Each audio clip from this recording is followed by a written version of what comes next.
Bonjour à tous, je suis ravie de vous retrouver pour un nouveau numéro d'Isère Mag. Alors la fibre sera notre leitmotiv au cours des 20 prochaines minutes. La fibre optique tout d'abord avec le déploiement du très haut débit qui doit permettre à l'Isère d'être un exemple dans l'accès au numérique pour tous. La fibre sociale ensuite avec des actions en faveur des plus fragiles. La fibre environnementale avec pour la première fois en France une AOC délivrée au bois. Et enfin la fibre culturelle avec un témoignage d'outre-tombe. Mais pour en savoir un peu plus, je vous propose de jeter un œil sur le sommaire. Au sommaire d'Isère Mag, il serait plus de 11 millions d'aidants en France. Beaucoup d'entre eux souffrent de stress, de problèmes de sommeil ou de douleurs physiques. En Isère, le département vient à leur secours.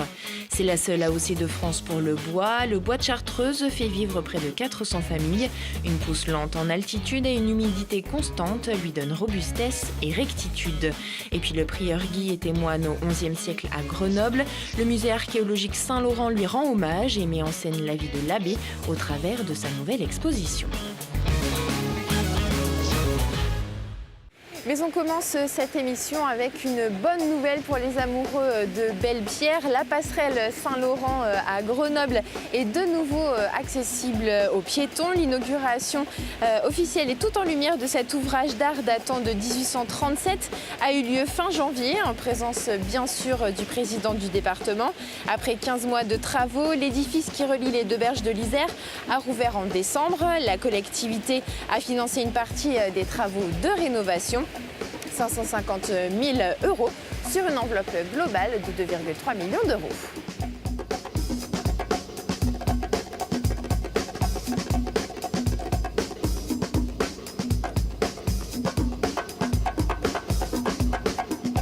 Tous connectés à l'horizon 2024, raccorder 100% des Isérois à l'Internet très haut débit, c'est la promesse du département qui s'est lancé dans un vaste chantier de raccordement via un réseau de fibre optique. Baptisé THD, ce chantier de 560 millions d'euros est le réseau d'initiatives publiques départementales le plus important de France. Imaginez 2500 km de fibres à déployer pour desservir 475 communes, comme nous l'explique Damien Michalet, c'est le vice-président du département délégué au déploiement numérique. La fibre, c'est un projet assez structurant. La finalité, effectivement, c'est de livrer du FTTH ou du FTTE, c'est-à-dire du Fiber to the Home, la fibre à la maison, ou du Fiber to the Enterprise, la fibre aux professionnels. Mais avant cela, il y a des étapes très structurantes. D'abord, la construction du réseau, qui est une étape assez longue, qui ne se voit pas. Pour autant, ce sont les travaux les plus importants. Deux grands temps. D'abord, le réseau structurant, qui est la colonne vertébrale du réseau, qui va aller chercher la lumière dans le reste du monde, the rest of world. Donc ça, c'était la première étape. La deuxième étape, après, c'est de partir de ce réseau structurant pour emmener la fibre en FTTH ou FTTE. Et on parle effectivement d'une moyenne de 80 000 prises commercialisables par an, et ça va commencer dès cette année et sans s'arrêter jusqu'à fin 2024. Mais le particulier comme les professionnels qui s'inquiètent ou s'interrogent quant à la rapidité de déploiement de ce réseau ont à la base raison, parce que nous sommes en retard. Et ce que nous essayons de faire, c'est de récupérer ce temps perdu. Mais le temps perdu est perdu. Donc on a réussi depuis 2015 à mobiliser énormément d'énergie pour aller plus vite. Mais ce qu'il est vrai, c'est qu'il y a un besoin de partout en Isère. Il n'y a pas une commune de mieux lotie que d'autres. Elles sont toutes mal loties. Il n'y a pas un territoire qui n'attende pas le très haut débit. Et donc par conséquent, il faut qu'on maintienne ce rythme effectivement pour aller chercher l'ensemble du territoire. Pour autant, il y a évidemment une attente, tant chez les professionnels que chez les particuliers. Et cette attente, elle est légitime parce que les usages changent, parce que les modes de connexion ne sont plus les mêmes, parce que le nombre d'appareils connectés, autant en particulier qu'aux professionnels, sont de plus en plus nombreux et que donc il faut de plus en plus de bandes passantes et que simplement la réalité de 2019, c'est une vie connectée, autant pour le particulier que pour le professionnel. Et depuis le 25 janvier, 15 000 foyers sont éligibles à la fibre optique et ce, dans 14 communes du département. Mais nous verrons quels sont les enjeux de ce déploiement un peu plus tard. Avant, abordons cette fois l'aspect humain de la fibre. Ils mettent leur vie entre parenthèses pour s'occuper de leurs proches. Avec le vieillissement de la population, les aidants sont de plus en plus nombreux. En Isère, ils seraient environ 20 000 à accompagner un mari, une femme, un enfant ou un grand-parent. Un quotidien souvent lourd et difficile à supporter, mais certains réussissent à prendre du temps pour eux, pour ne pas s'oublier, comme Monique, nous l'avons rencontrée. Comme tous les jours, Monique, 71 ans, vient voir celui qu'elle appelle son ennemi préféré. Voilà, je te mets un couteau Pourquoi? pour couper ton petit pain. Mais d'où ça vient, ça? Eh bien, de la boulangerie. Gilbert vit seul avec son chien dans sa maison au Touvet. Alpiniste chevronné, il a gravi tous les plus hauts sommets des Alpes. Mais il y a quelques années, une maladie neurodégénérative l'a cloué dans un fauteuil. C'est venu très progressivement puisque c'est une maladie génétique héréditaire. Donc, il a commencé par boiter, par aller avec des cannes. Enfin, ça a été très, très difficile et sur des années. Et petit à petit, prononcer le mot fauteuil a commencé à être possible. Et puis on a eu le fauteuil, mais il ne voulait absolument ni en parler ni le regarder. Et petit à petit, il a commencé à découvrir l'extraordinaire autonomie que ça lui donne. Bonjour Gilbert, on est en train de déjeuner. Encore t'es là, toi? Mais je vous ai apporté le repas. Il est signé, mais Et oui, c'est précieux parce que comme ça, il y a toujours quelqu'un qui passe de la commune. Et s'il y avait un petit souci, qui peut signaler. Voilà. J'essaye qu'il n'y ait pas tout sur ma présence, quoi. Ça, c'est important. Faire un peu de rangement, la vaisselle, s'occuper du linge, des rendez-vous médicaux, déneiger les accès, lui tenir compagnie. Monique fait partie des aidants familiaux. Après 35 ans de vie commune, un engagement naturel pour la septuagénaire. Mais le rythme effréné des journées est souvent difficile à suivre. Alors pour se préserver et ne pas mettre sa vie entre parenthèses, Monique prend du temps pour elle. Je reste bien sur ce qui m'intéresse, dont les activités sportives, mais pas que, mes engagements. Et ça ne m'empêche pas d'y consacrer le temps que je souhaite.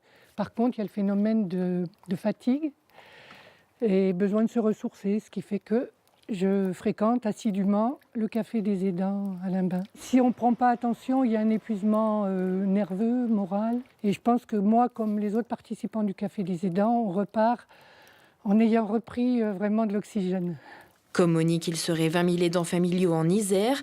Pour les soutenir, le département propose des actions collectives comme des groupes de parole ou des formations, mais aussi des solutions de répit avec des places en accueil de jour ou en hébergement temporaire. Et pour offrir un peu de répit aux aidants, eh bien, le département ouvrira d'ici 2020 42 places supplémentaires en hébergement temporaire et 41 places en accueil de jour. En matière de santé, le département se mobilise aussi pour les plus jeunes et notamment les filles en les incitant à se faire vacciner contre le papillomavirus, principal responsable du cancer du col de l'utérus. Il est recommandé aux jeunes filles de 11 à 14 ans ainsi qu'aux jeunes garçons homosexuels. Le vaccin nouvelle génération disponible en France depuis septembre 2018 est donc désormais gratuit au centre de santé de Grenoble ainsi que dans les centres de vaccination partenaires du département. Chaque année en France, 1100 femmes en meurent. Pourtant, seuls 16% des jeunes filles sont vaccinées en Isère. L'objectif du département, doubler la couverture vaccinale d'ici à 2022.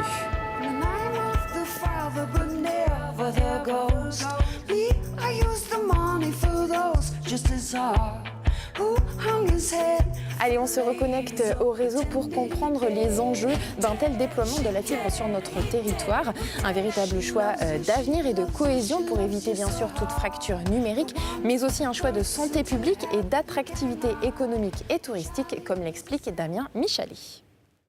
En fait, les enjeux sont juste fantastiques. Ce qu'on est en train de faire là, on est en train de construire une Isère connectée. Alors quand on parle d'une Isère ou d'un particulier connecté, on pense trop souvent, et maladroitement d'ailleurs, aux films en streaming, ce qui représente une toute petite utilisation en fait du réseau. Un Isérois connecté, ça veut d'abord dire une maison connectée. Et une maison connectée, ça traduit quoi? Ça traduit, pour donner des exemples, des collégiens qui peuvent faire leurs devoirs en télétravail, entre guillemets. Ce sont des lycéens et des étudiants dans nos universités qui peuvent se connecter à des conférences, à des streamings, sur des conférences qui ont été faites, à des cours, partager des cours, être dans des modes de stockage cloud, etc. Et puis aussi, et toujours pour le particulier, c'est quelque chose qui est juste fondamental et qui est un élément à absolument pas négliger, notamment à Isère, car nous sommes en avance sur ce point-là, c'est la télémédecine. C'est donner l'accès aux jeunes et aux moins jeunes à la télémédecine, ce qui peut d'abord permettre d'avoir une efficacité dans la médecine, une rapidité, mais aussi peut-être mettre en place certains types de médecine via la télémédecine qui nous permettent à certains endroits d'alléger les problématiques de désert médical. Donc ça, c'est au niveau du particulier. Et il y aurait encore, bien évidemment, plein d'exemples. On pourrait parler de domotique, d'objets connectés, qui sont qui sont des éléments fondamentaux, notamment dans l'avenir. Quand on parle disruption, on parle aujourd'hui de maison 2.0, alors que la réalité, c'est que c'est la maison 4.0, avec toute une efficacité dans l'utilisation des objets domotiques et des objets connectés. Voilà pour le particulier, mais c'est aussi l'entreprise et qui n'est absolument pas négligée et qu'on a d'ailleurs mis plutôt en avant dans le déploiement de notre réseau. L'entreprise, c'est simple, pas de connexion, pas d'entreprise.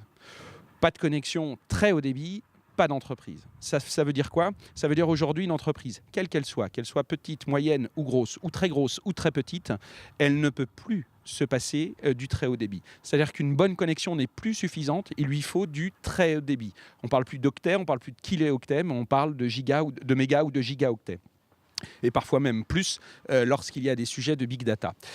Et c'est pour cela que pour l'entreprise, ne pas avoir une connexion au très haut débit, c'est très simple. Pour les territoires qui ne feront pas le choix volontaire comme on a fait au niveau du département de l'Isère, c'est juste une entreprise qui s'en va ou qui ne viendra pas. Donc en fait, déployer la fibre, c'est pas quelque chose d'important, c'est pas quelque chose de très important.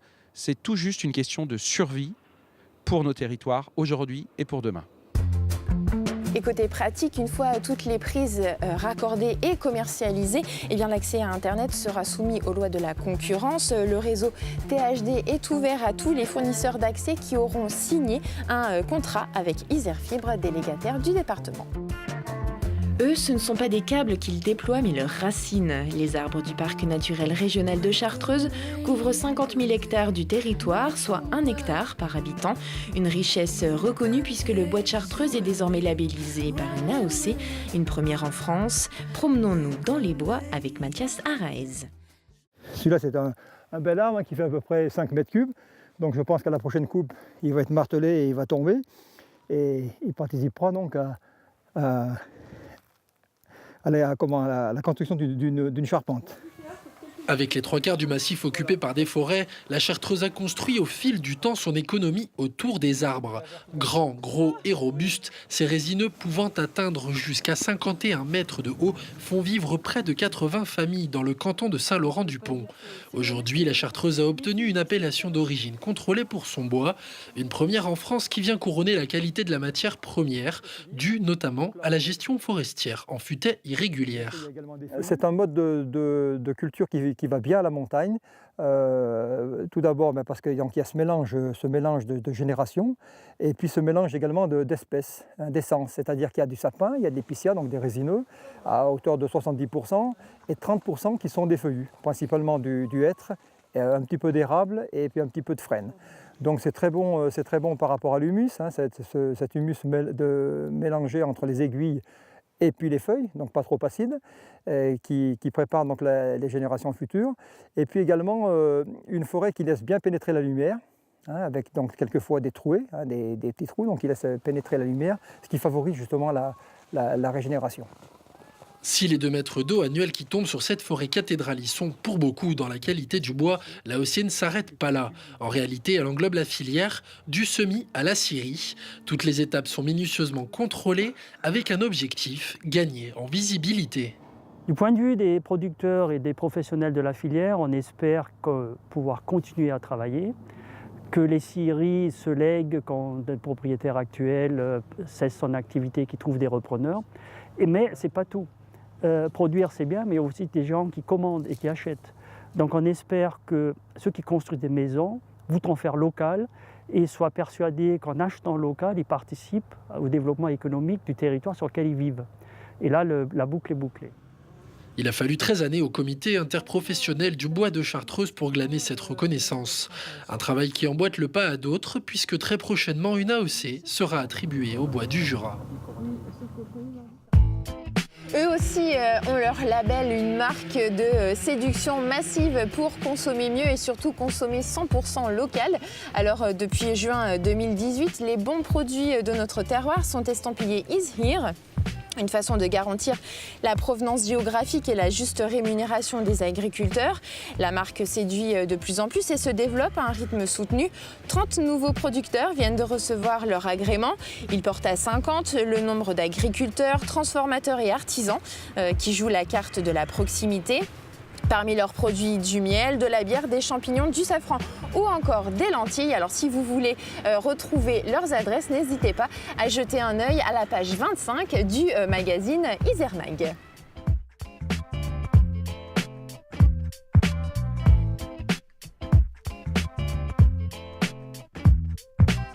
Alors je le rappelle, la fibre, c'est un peu notre leitmotiv depuis le début de cette émission. Et pour finir sur une note un petit peu plus légère, on va parler de la fibre culturelle de notre département.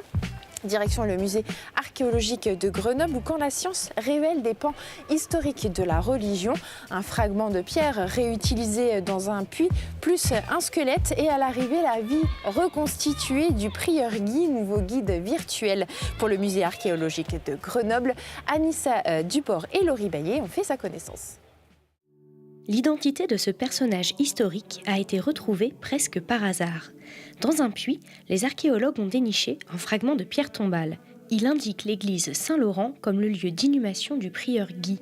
Il était l'abbé responsable du monastère, créé ici en 1012.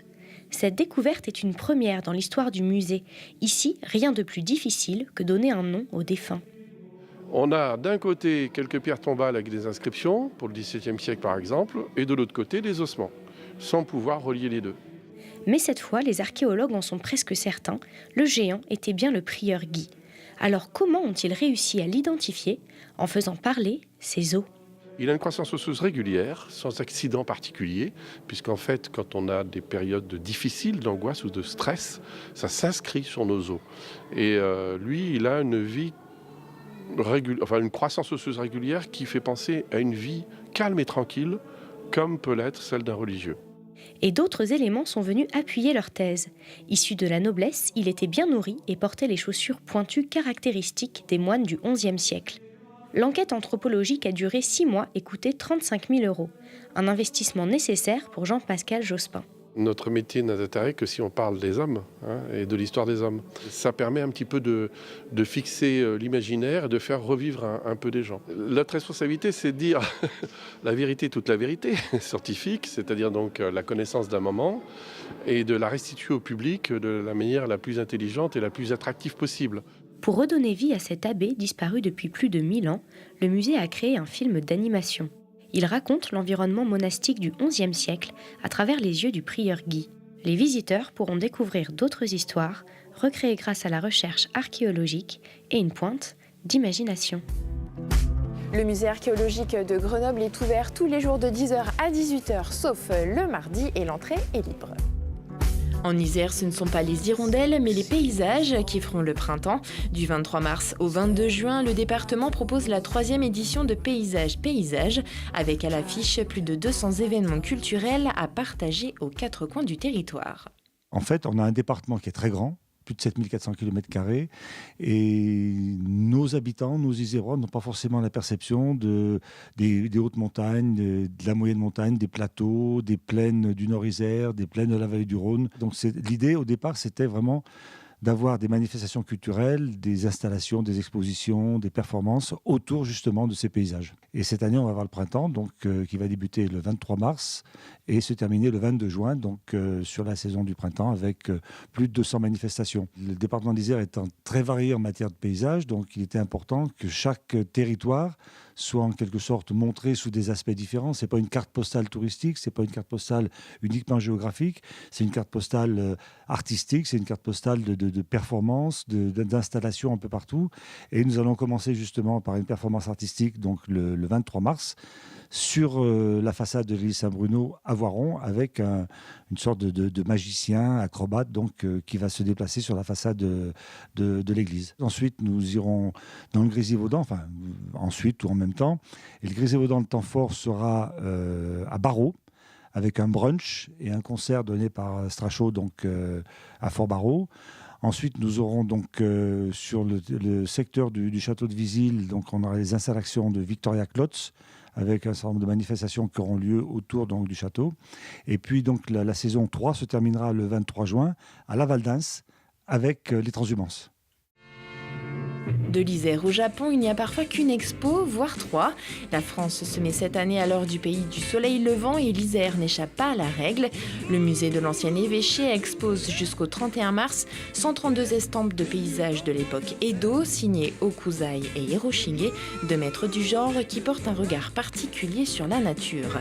Quant au musée Hébert, il propose 2 parcours, Esprit Japon, carte blanche à Martineret et Esprit Japon, Hébert et l'Empire du soleil levant dans la grande galerie qui permet aux visiteurs de découvrir l'engouement d'Ernest Hébert pour l'exotisme extrême oriental. Des expositions à voir jusqu'au 25 mars. Voilà, Isère Mag, c'est terminé. Alors bien sûr, si vous voulez en savoir plus sur la politique du département ou les actions menées par la collectivité, n'hésitez pas à jeter un œil sur le magazine papier Isère Mag ou sur le site internet isermag.fr. Quant à moi, je vous donne rendez-vous très bientôt pour de nouvelles aventures en Isère. Bye bye.